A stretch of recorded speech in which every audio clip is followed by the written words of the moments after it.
Taste the Daily. கடந்த வெள்ளிக்கிழமையன்று இரவு 6 மணி அளவில் செம்பியம் பகுதியில் புதிதாக கட்டப்பட்டு வரும் வீட்டினை பகுஜன் சமாஜ் கட்சி மாநில தலைவர் ஆம்ஸ்ட்ராங் பார்வையிட்டுள்ளார். அங்கு உணவு டெலிவரி செய்யும் உடையில் வந்த கும்பல், நீங்கள் உணவு ஆர்டர் செய்தீர்களா என கேட்டுள்ளனர். ஆம்ஸ்ட்ராங் உடனிருந்த பாலாஜி என்பவர், யார் நீங்கள் என கேட்டபோது உடனே அந்த கும்பல் பாலாஜியை கட்டுமான பணி குழியில் தள்ளிவிட்டு ஆம்ஸ்ட்ராங்கை சரமாரியாக வெட்டியுள்ளனர். ஆம்ஸ்ட்ராங்கை வெட்டுவதைக் கண்ட ஆம்ஸ்ட்ராங்கின் அண்ணன் வீரமணி பதறி ஓடி வந்தபோது அந்த கும்பல் வீரமணியின் தலை மற்றும் முதுகில் வெட்டியுள்ளனர்.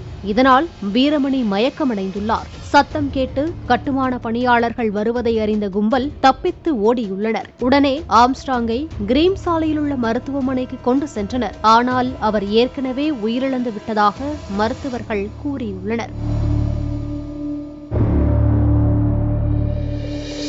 பகுஜன் சமாஜ் கட்சியின் மாநில தலைவர் ஆம்ஸ்ட்ராங் மரணமடைந்த நிலையில் பகுஜன் சமாஜ் கட்சி தலைவர் மாயாவதி மற்றும் தமிழக அரசியல் தலைவர்கள் பலரும் ஆம்ஸ்ட்ராங் உடலுக்கு நேரில் அஞ்சலி செலுத்தினர். கொலையில் தொடர்புடைய சந்தேக நபர்களை கண்டறிய செம்பியம் காவல் ஆய்வாளர் சிரஞ்சீவி தலைமையில் சிறப்பு படை அமைக்கப்பட்டது. ரவுடி ஆற்காடு சுரேஷின் தம்பி புன்னை பாலு உட்பட 11 நபர்கள் கைது செய்யப்பட்டனர். போலீசார் நடத்திய விசாரணையில் ஆற்காடு சுரேஷ் கொலை வழக்கில் ஆம்ஸ்ட்ராங்கிற்கு சம்பந்தம் இருப்பதாக கருதியதாகவும் இதற்கு பழி தீர்க்க கொலை செய்ததாகவும் சிக்கிய கும்பல் தெரிவித்துள்ளனர். மேலும் ஆம்ஸ்ட்ராங்கை 5 முறை கொலை செய்ய முயற்சி செய்து தோல்வியில் முடிந்ததாகவும் கூறியுள்ளனர்.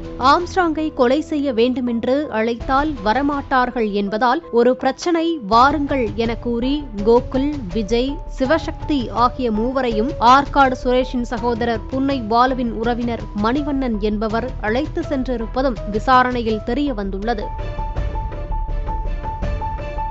பகுஜன் சமாஜ் கட்சியின் அலுவலக வளாகத்திலேயே உடல் அடக்கம் செய்ய சட்ட போராட்டம் நடைபெற்ற நிலையில் நெருக்கடி மிகுந்த பகுதி என்பதாக கூறி நீதிமன்றத்தில் அனுமதி மறுக்கப்பட்டது. பின்பு பொத்தூரில் உள்ள லதா என்கிற உறவினருக்கு சொந்தமான நிலத்தில் ஆம்ஸ்ட்ராங்கின் உடலை அடக்கம் செய்ய குடும்பத்தினர் கோரிக்கை வைத்த நிலையில் நீதிமன்றம் அனுமதி அளித்தது. மனைவி, உறவினர்கள் மற்றும் ஆதரவாளர்கள் கண்ணீர் விட்டு கதறி அழுதனர்.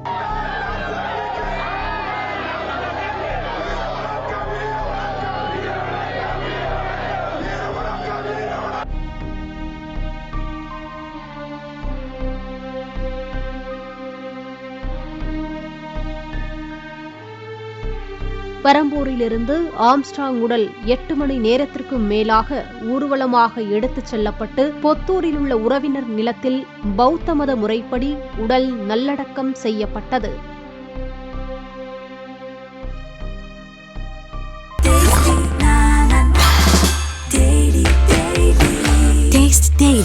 Taste the Daily.